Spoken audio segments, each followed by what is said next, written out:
This collection was part of a huge promotion for the Wind Waker, which is why the first option that appears is a 20-minute demo of the new game. Nice teaser, but I was more interested in the real meat. The Legend of Zelda, Zelda II, the Ocarina of Time, and Majora's Mask. There's also a retrospective on the whole series to that point, and some gameplay footage of the Wind Waker. Let's get to the game. From the first time I played this game, I loved the title screen. The shooting star is a cute effect. I'll let you read the story. Don't worry about how much sense it doesn't make for a sword to be randomly stuck in the edge of a cliff. Just accept it.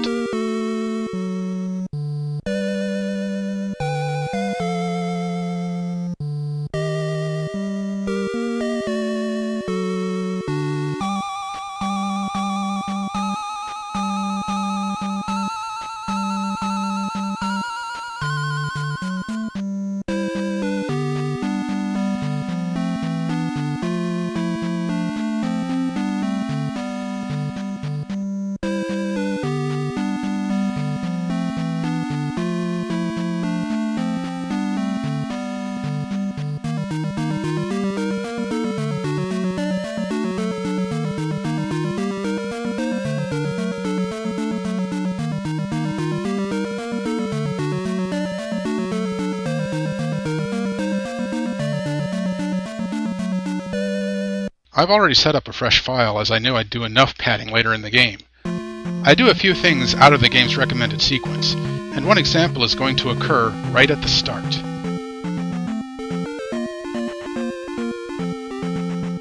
When an enemy blob doesn't arrive to interfere, this patch of forest has one of many easy access experience bags. Let's not consider what might be in those bags, or why they are all identically branded with the letter P. I've heard that in the Japanese version, sometimes enemies emerge from these bags, but I've never confirmed that for myself. I also raise Link's level to my own taste, as you will see. It depends on my mood.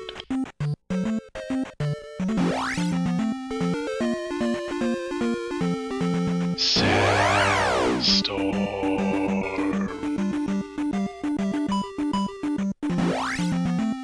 I usually go into this dark cave first. That ache can make it dangerous, since you may not see it diving to knock you into a lava pit. And if you kill it, the damn thing will respawn before you leave.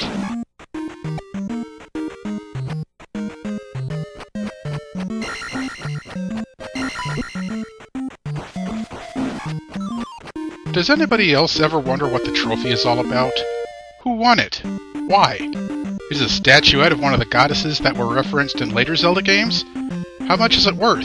And why would Agoria steal it? Just to cause trouble? I don't know. Maybe I'm thinking too deeply.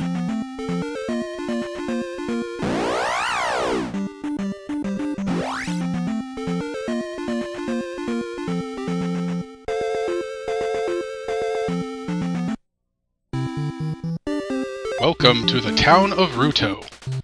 Ocarina of Time fans, which I believe includes every gamer, will realize that 6 of the town names are references to the sages. Everybody has the same dirty thoughts about the ladies in red offering life restoration in every town. Just because we don't see what happens in the house doesn't mean Link's getting any. Besides, he's 16 in this game. Cool down, pervs.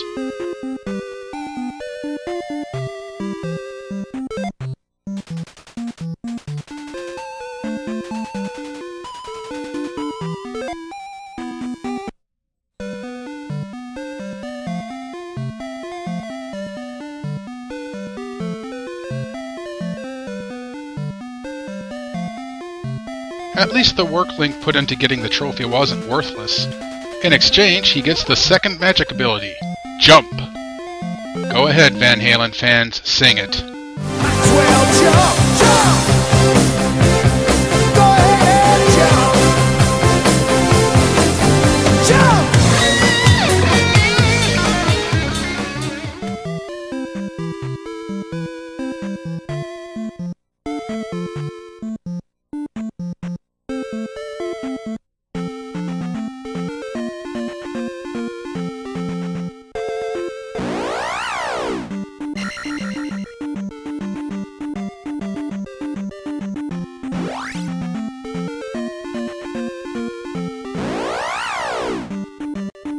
The red ones are bits and the blue ones are bots. It might be a good thing they didn't include the rest of the slime rainbow.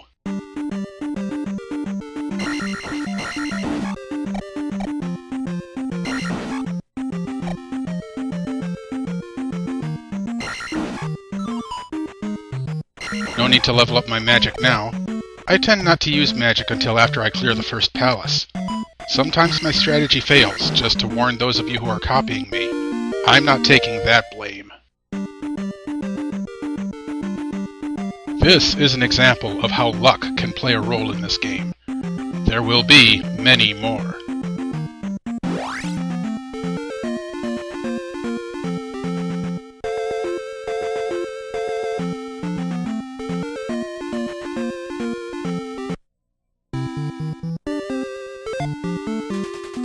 Welcome to Rauru. You may never have to come here again. Once you pick up the easiest to acquire magic in the adventure, there's not much else going on here. Ah well, at least it's peaceful.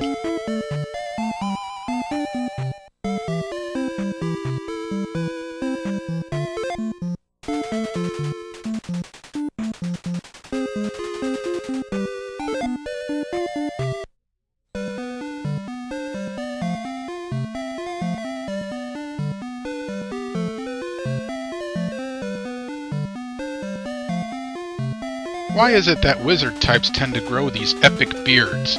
Is that what the trophy in Ruto is about? To be honest, I rarely find the shield spell very useful, though in this game I will use it every so often. It is entirely possible to complete the game without using it once, and that's a challenge some players enjoy. There are lots of similar challenges that hardcore Zelda gamers will attempt, and I'll mention a few of them as I go at the appropriate moments.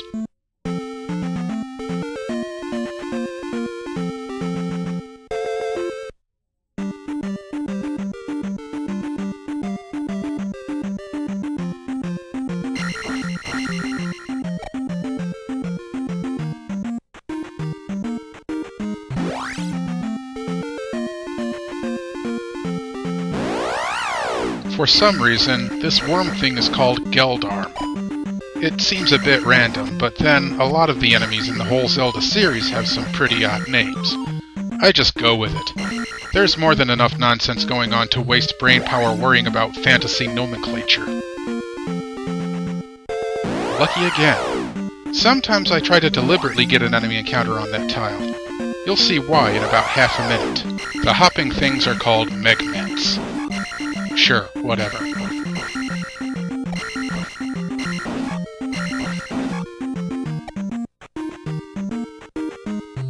And here's Stonehenge. I can't say I'm terribly impressed. Now I have to choose a level to gain. It helps a bit to keep levels balanced, but I prefer to slaughter enemies with fewer strikes. I favor that in most role-playing games. It has never made sense to me that Link gets hurt by effervescence, but it certainly becomes irritating in places like this, where the bubbles can knock him backwards into the water. At least he overcomes this weakness in future games. Ocarina of Time's water temple would be even more hellish if he always died on contact with the drink.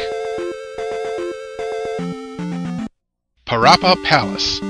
No relation to that rapping canine in Sony's music game. From both sides come Darknuts. I call them by that name because of their forward-facing daggers. They're worth no experience, but can sap some of yours if they touch you. It's usually just as easy to defeat them with a jumping strike as to leap over them. Anybody who thinks the way Link holds his sword when he's injured or killed should look seriously at Astolfos when it's descending. By the way, you try picking up a key with a sword. It's not as easy as Link makes it look.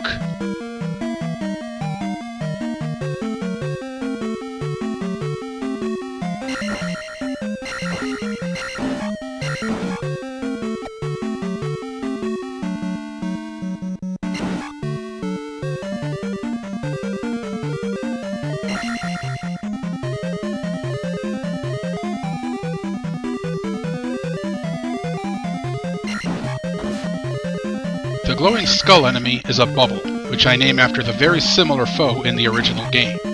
It saps magic power, but thankfully doesn't keep Link from drawing his sword as it used to do. Killing it when your sword level is low takes over 100 strikes, and isn't worth the trouble.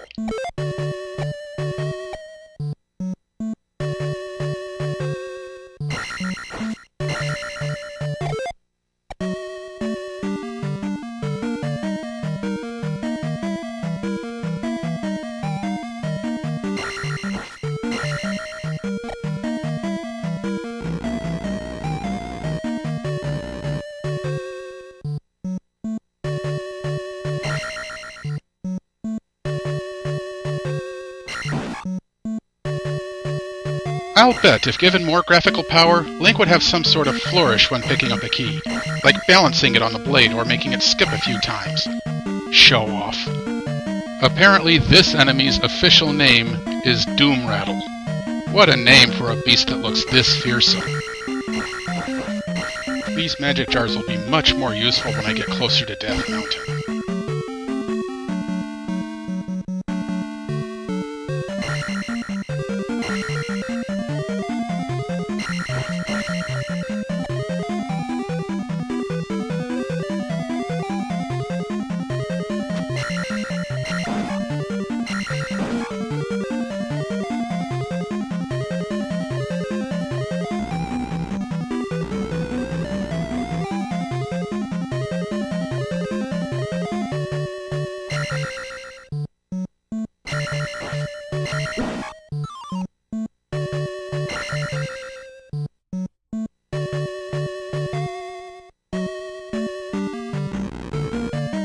I call this the Hall of Bubbles. I like to trap them at the edge of the screen and force them to stay over the bricks when I can, but it doesn't always work the way I plan. At least they can be stunned and walked by with a well-timed strike.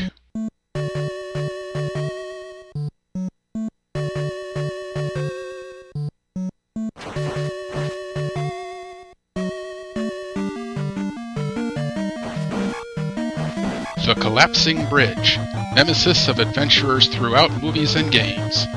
There are plenty of these, probably too many for most gamers.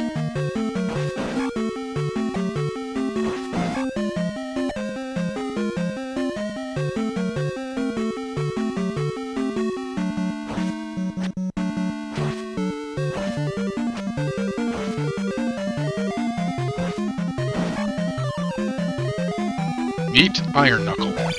There's a really easy way to defeat this knight, but I'll demonstrate that against a more dangerous version. What, you didn't think they wouldn't palette swap the hell out of a useful sprite?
Speaking of a useful sprite,